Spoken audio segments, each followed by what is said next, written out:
தமிழ்நாடு நிதிநிலை அறிக்கை 2025-2026 எல்லாருக்கும் எல்லாம். இன்றைய காலகட்டத்தில் தமிழகத்தை சார்ந்த அனைத்து பாரதிய ஜனதா கட்சி தலைவர்களும் வெவ்வேறு இடங்களில் பத்திரிகையாளர்களை சந்தித்துக் கொண்டிருக்கிறோம். பத்திரிகையாளரை சந்திப்பதன் நோக்கம் மதுபான ஊழல். 10 ரூபாயில ஆரம்பிச்சு இன்னைக்கு 1000 கோடிக்கு தாண்டி இன்னும் லட்சம் கோடியை தாண்டறதுக்கு வகை செய்து கொண்டிருக்கிறது. பாமர மக்களை சுரண்டி இந்த அரசு கம்பட்டம் அடித்துக் கொண்டிருக்கிறது என்பது மட்டுமல்ல, ஏதோ இந்தியாவுக்கே வழிகாட்டி கொண்டிருக்கிறார்களாம். இன்னைக்கு இந்தியாவுக்கே வழிகாட்டி கொண்டிருப்பவர்கள் இந்த டாஸ்மாக் கமிஷன்ல மிக அதிகமாக ஊழல் நடந்திருக்கிறது என்பதை மாநில தலைவர் அண்ணாமலை ஏற்கனவே வெளிப்படுத்தி இருக்கிறார்.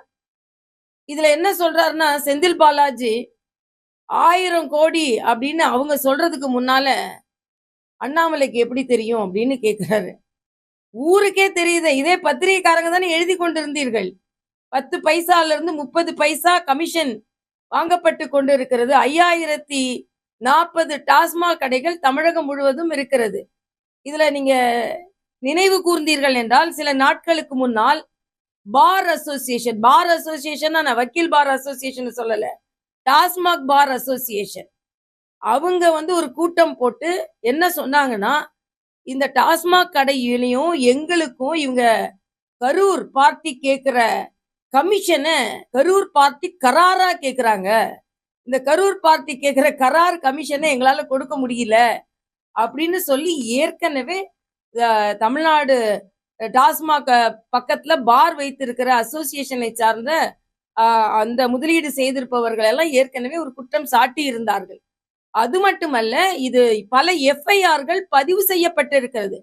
அந்த எஃப்ஐஆரின் அடிப்படையில் தான் இந்த மதுபான ஊழல் விசாரணையே புலன் விசாரணை பிரிவினரால் நடத்தப்பட்டு கொண்டிருக்கிறது. இதுல உதயநிதி ஒண்ணு சொல்றாரு. என்ன சொல்றாருன்னா, மொழி பிரச்சனையை மறைப்பதற்கு இந்த டாஸ்மாக் ஊழல் பிரச்சனையை வெளியே கொண்டு வருகிறார்கள் என்று சொல்கிறார்கள். நாங்கள் சொல்கிறோம், டாஸ்மாக் ஊழல் பிரச்சனையை மறைப்பதற்காகத்தான் நீங்க மொழி பிரச்சனையை கொண்டு வருகிறீர்கள் என்று நாங்கள் சொல்கிறோம். ஏனென்றால் இன்று பவன் கல்யாண் கேட்டிருக்கிறாரு. இன்னைக்கு எல்லா திரைத்துறையினரை சார்ந்தவர்களும் இங்க இருக்கிறாங்க. குறிப்பா அரசியலை தாண்டி திரைத்துறையில் அதிக லாபம் சம்பாதித்துக் கொண்டிருப்பது ஸ்டாலின் அவர்களின் குடும்பம். இன்னைக்கு தமிழ் படங்களை ஹிந்தியில் டப் செய்து நீங்கள் விற்பனை செய்கிறீர்களே, அப்படி என்றால் ஹிந்தி அதற்கு தேவைதானே? அப்போ வியாபாரத்திற்கு ஹிந்தி வேண்டும், மக்களின் வளர்ச்சிக்கு இன்னொரு மொழி தேவையில்லையா என்று கேட்டுக்கொண்டிருக்கிறார்கள். இன்னொன்னையும் ஒரு வாதத்தை வைக்கிறார்கள். என்ன சொல்றாங்கன்னா, இந்த ஹிந்தி 3வது மொழி என்றால் ஹிந்தி தான் எல்லா இடத்திலும் அழுத்தி விடும். அப்படி இல்லை. மற்ற மாநிலங்களே அவர்கள் உதாரணம் காண்பிக்கிறார்கள். மற்ற மாநிலங்கள் பார்த்தீங்கன்னா, இப்ப மகாராஷ்டிரா, குஜராத் போன்ற இடங்கள்ல சுத்தி இருக்கின்ற மாநிலங்களில் ஹிந்தி படிக்கின்ற மாநிலங்கள், அதனால அவங்க ஹிந்தி படிச்சிருப்பாங்க. இப்ப நமக்கு சுத்தி இருக்கின்ற மாநிலங்கள் எல்லாம் நமது சகோதர மாநிலங்களான மலையாளம், தெலுங்கு, கன்னடம். ஆக நம்ம மக்கள் 3வது மொழியாக அதை எடுப்பதற்கு வாய்ப்பு இருக்கிறது. ஆக ஒரு சகோதர மொழியை கூட நீங்கள் வேண்டாம் என்று சொல்லிவிட்டு, நான் மறுபடியும் முதல்ல ஒரு கேள்வி கேட்டேன். இன்னைக்கு தமிழ் மீது இவ்வளவு அக்கறை கொண்டிருப்பவர்கள் தமிழ்நாட்டு மாடல் என்று நீங்கள் சொல்ல மறுக்கிறீர்கள். திராவிட மாடல் என்று சொல்கிறீர்கள். திராவிட மொழியை மற்ற சகோதர மொழியை கற்றுக் கொடுக்க கூடாது என்று சொல்கிறீர்கள். ஆனால் தமிழ்நாட்டு மாடல் என்று சொல்வதில்லை. இன்னைக்கு தமிழ்நாட்டு ஸ்டாலினோட பெயர்லையும் தமிழ் இல்ல, அவரோட ஆட்சியின் பெயரிலும் தமிழ் இல்ல. அப்ப எங்கதான் தமிழ் இருக்கிறது? ஆக தமிழை இவர்கள் தான் மிகவும் மோசமான நிலைக்கு எடுத்து சென்று கொண்டிருக்கிறார்கள். இன்னொரு வாதத்தை வைக்கிறாங்க. 3வது மொழி வந்தது என்றால் ஹிந்தி நம்ம தமிழ் அழிந்து விடும். தமிழை யாராவது அழிக்க முடியுமா? 5000 வருடங்களுக்கு பழமையான மொழியை அதுவே நீங்கள் தமிழை குறைத்து மதிப்பிடுகிறீர்கள் என்று சொல்கிறேன். ஆக இந்த டாஸ்மாக் ஊழலை மறைப்பதற்காக நீங்கள் மொழி பிரச்சனையை கொண்டு வருகிறீர்கள் என்று நாங்கள் சொல்கிறோம்.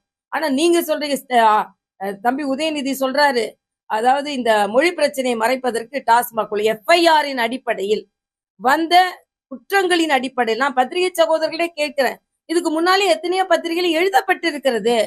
இது 10 ரூபா கமிஷன். அதாவது பாலாஜியை பொறுத்த வரைக்கும் அவர் செந்தில் பாலாஜி கமிஷன் தான். ஏன்னா டிரான்ஸ்போர்ட்டா இருக்கும் போதும் அவருக்கு பஸ் ஓடும்போது கமிஷன் வாங்குவாரு. அது ஓடும்போதும் கமிஷன் வாங்குவார், உள்ள போடும்போதும் கமிஷன் வாங்குவாரு.